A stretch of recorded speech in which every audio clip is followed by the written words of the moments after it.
I'm actually clammy. I'm sweating like crazy.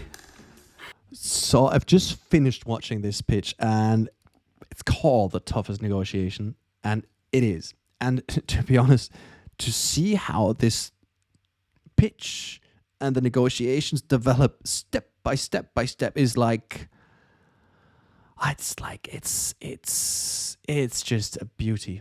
It's a beauty. It's like one of these amazing, heavy metal songs that build up bit by bit by bit. You don't want to go forward. You don't want to miss it.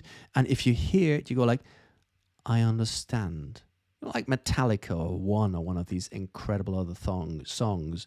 This pitch, specifically negotiations, are a piece of art.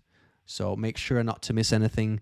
Watch it and tell me what you think. I'd love to know if you think it is. And maybe also give me a comparable song name to this ever-developing pitch and negotiation. That would be cool. Thank you very much. Take care. Stay safe. And let's go! What's up, Internet? I'm Daniel, the Pitch Professor. New week, new video, and this sounds rather promising. The dragons are blown away by the toughest negotiation in the den. That got me interested. Now, in case you're new to this channel, or in case I've actually never explained the rules to this little channel, because it's my channel, I make the rules, right? It's quite simple. Over the last 10 years, I've worked on thousands of pitches, and I tell everyone I work with, you need to understand one thing. Your audience hears your pitch for the first time, and they don't prepare. They know nothing about you. So that's the way I actually work with my clients. When they say, what would you like to know in advance? I say nothing, because that's what the reality is. Do I understand it when I hear it? And what are the questions that come up? That's why when I do these reaction videos like this one, I don't watch the pitch before. I just try and get a rough understanding. Does it sound promising? And then I go ahead. Anyhow, doesn't mean I know everything about pitching. It's just I'm sharing my experience and my viewpoints. And if you see things differently or agree with me or just want to write something totally random, do so below, because that's awesome. And it makes the algorithm happy as well. So that makes me happy, you happy, and gummy bears. Anyhow, let's jump right into that pitch. By the way, one comment. A pitch is about earning time and building trust. And I'm pretty sure the pitching part is where you earn time.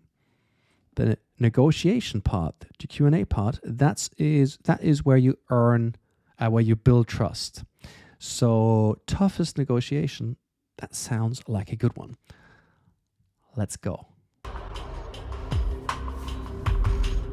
Next up are Brian Smiley Good luck.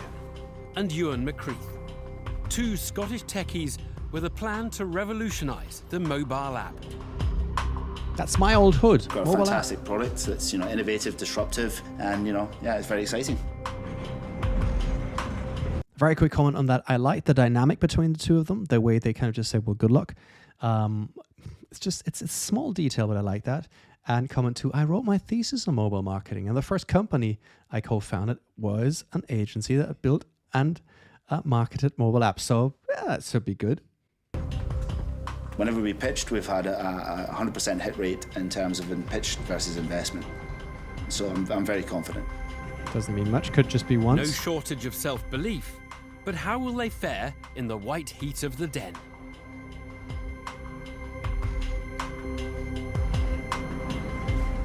Hi guys, I'm Brian Smiley, founder and CEO of Beezer.com. And I'm Ewan McCreath, Director of Product Innovation. We're here today to offer you the opportunity to invest £125,000 for 4% equity in Beezer.com. I was running an award-winning digital agency in Sydney when I started to hear the same story from so many of my clients. Brian, we spent a fortune building our app, but nobody's downloading it. The only way to solve this problem was to bypass the app stores. So, what is Beezer? Beezer.com offers the ability to create your own mobile app using a simple and intuitive online tool. Once you've built your app, you can send the app directly to your users using various methods, including SMS, email, and social media. Importantly, completely bypassing the app stores. The largest website builder in the world is forecasting 30,000 paid sign-ups by the end of year one, which equates to £150,000 turnover per month at the end of the first 12 months. Our turnover by the end of 2019 is aiming to be £1.2 million with a net profit of £360,000. So the market's huge and the time is right for Beezer. I'm going to hand you over to Ewan now to do a product demo. So here we have a Beezer-built app built upon our platform. That will appear on the user's home screen where they can launch that app. They can access the features that we've built here for Dragon's Den. One of the features being the ability to vote on the pitches. So you could say what you thought of this particular pitch. Somebody's interested in investing. So I think that kind of leads us very nicely on to questions. Couple comments here. I like it. What do we hear? I like the way Brian and Ewan introduced themselves, the way Brian said, I was running an award-winning agency when I discovered this and that problem, blah, blah, blah. What's he doing there? Essentially, he's building trust. He's showing people, look, I was in a very good, very well-paid job, understanding a specific industry very well when I discovered a problem that no one else was solving. This is an important way of building trust and showing people that you have knowledge and know-how, one. But on the other hand, he was probably earning a good bit of money over in Australia doing his thing. So leaving that well-paid job to go out and found this means, number one, a lot of commitment, and number two, that he's seeing something there that'll probably make him... He's doing that because he believes he can make even more money. So that's quite good. It was interesting to watch the facial expressions of the dragons. They were listening. You could see they were calculating, they were thinking, they were running their numbers in their head. So that's interesting as well. Hashtag micro expressions. I explained it in the last couple of videos. I'm not going to do it now, but you'll see it in that video right about there. And let me just take note here because I always forget that, and afterwards I have to look for that part. And it takes me ages to get that link sorted. By the way, if you find that good, hit that like button because the like buttons make me so happy. Yeah, no need to explain why like buttons make me happy. Anyway, back to this. So look up on micro expressions. And what else I find really interesting is I'm pretty sure here's going to be a bold statement.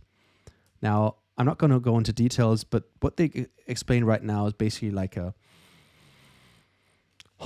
mobile app marketing or building system or whatever. That's very tricky depending on your operating system. Now, they didn't mention the word Android or iOS. This could be illegal. It could be also quite simply for the audience. In a lot of these kind of shows, tech solutions are not very popular, quite simply because you have a broad audience that wants to get the product and you don't want to have some crazy B2B SaaS blah, blah, blah, because it's just not TV worthy. Whereas like simple gadgets and stuff is more interesting for TV. But here's the bold statement. I'm pretty sure the dragons won't be talking much about technology and much more about the business opportunity that was presented here. And that's something that's shocking to a lot of people pitching. Everyone assumes they'll be talking product, technology, blah, blah, blah. Whereas in most cases, it's nice. You go kind of, does it work? Yes. Does it make sense? Yes. I'll get my experts in later if I have the intention to invest here. But what people really want to do is they want to talk about the business opportunity once they've kind of understood the technology part. And that's something most people get wrong in pitching. They just present a product, but not the business opportunity. And with that, the ability to build a company around the technology you are presenting. This is extremely important to not get wrong. Fun fact, by the way, just that's my inner app nerd.